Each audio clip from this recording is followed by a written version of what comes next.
So Adam, you had posted a seated one-arm Arnold press on your Instagram. Yeah, and it got a lot of comments and stuff. Yeah, you know, and I don't like. I remember when I was writing it up, I'm like, I want to be careful on calling it even an Arnold press. But then at the same time, too, I feel like he deserves the credit for it because that's where the moves stem from. Yeah. The difference between probably how I do it and then how Arnold originally taught it, or how the move was originally taught, was more about time under tension. It was a strength movement. Mm-hmm. I think it's a phenomenal mobility exercise. Oh, excellent mobility. Right? So that's kind of what, and that is a difference. Like, so where Arnold would probably talk about more keeping the elbows elevated to where there's more tension on the shoulders, I'll actually let the elbows sink and drop down and exaggerate the internal and external rotation because I'm really trying to take the shoulder through. Trying to take it down into full range of motion, not just keep it up. Even you'll even notice in the video, I kind of tuck it in a little bit and then really rotate it all the way out and stretch out. So what does that look like? And I like doing unilateral here, so we can really, it helps to put emphasis on the exaggeration when I rotate all the way out. So I'll take a single dumbbell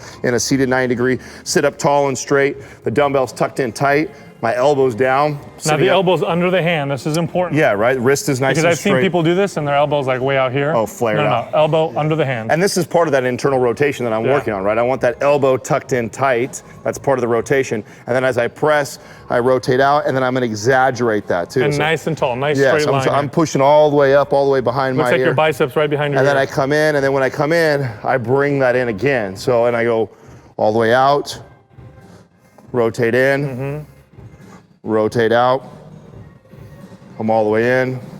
Which again, I like, because being the sort of kettlebell enthusiast that I am, this is what really gravitated, I gravitated more towards the kettlebell presses because of the spiral line it provided, which felt a lot more natural and comfortable for my shoulder to go through as I'm going into extension. So mirroring that a little bit with the dumbbell, I think, is a great alternative. Now, Adam, do you go heavy on this or light? Because it doesn't look like a heavy movement. You know, I started really light. I can do these with 55, 60-pound dumbbells, which is pretty heavy for probably the average person to be lifting it. But you know, the emphasis is on the movement. So if you find yourself shortening your range of motion or leaning and leveraging to get the dumbbell up, then you need to lighten it. You just need to remember that it's got great strength carryovers, but we're working on mobility in this situation, that's what makes it a little bit different than the Arnold press, and that's why, you know, I was hesitant to even say that it's a single arm Arnold press, because I believe he puts more emphasis on the strength piece of it, and most people that are doing that. It's a more flexible Arnold. Yeah, exactly. Yeah, right. It's a more flexible Arnold. You know, in this case, we're working on more mobility, more range of motion is what we're trying to get out of this. So I would rather see somebody go lighter weight, perfect the movement, and then if you can, progress. I mean, you can definitely get up there to where you're pressing pretty good weight here. And I could see this exercise being great at the beginning of a workout, just get everything moving well, get a good pump in the shoulder. But I can also see it being good at the end of the workout. Everything's fatigued, you're already tired, you got a good pump already. Now you're adding this to just to emphasize that. Well, that's a great, someone asked that question, like, where would I put this into our MAPS program? So, you know, in our MAPS programs, we always talk about the overhead press, right, is the staple shoulder movement. But this would be another, so if I just did on Monday, if I did a standing overhead press or seated overhead press or a military press, then maybe I'm going to come in here and this is going to replace that movement.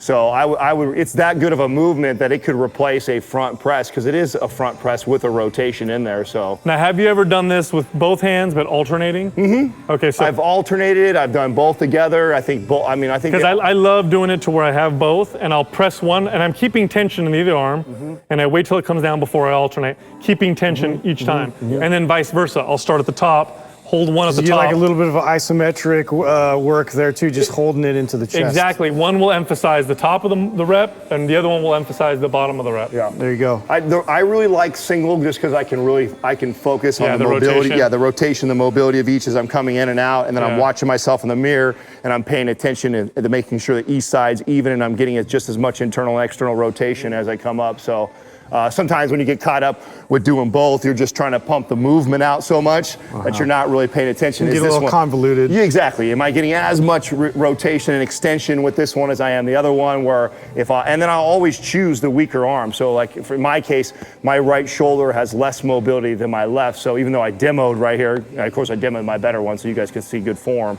But my right one, this is a bit more challenging. So I'll start with the right one and really exaggerate that movement on the right side first, and then I'm gonna mirror that with the left. Excellent. My first time doing movements like this, and especially emphasizing that top portion of the rep, I had gotten sore in parts of my shoulders that I had never felt before. So although soreness isn't necessarily an indicator of a good workout, it did tell me that I did something different, and that there was an area that I was weak at that I needed to focus on. So Great excellent. movement.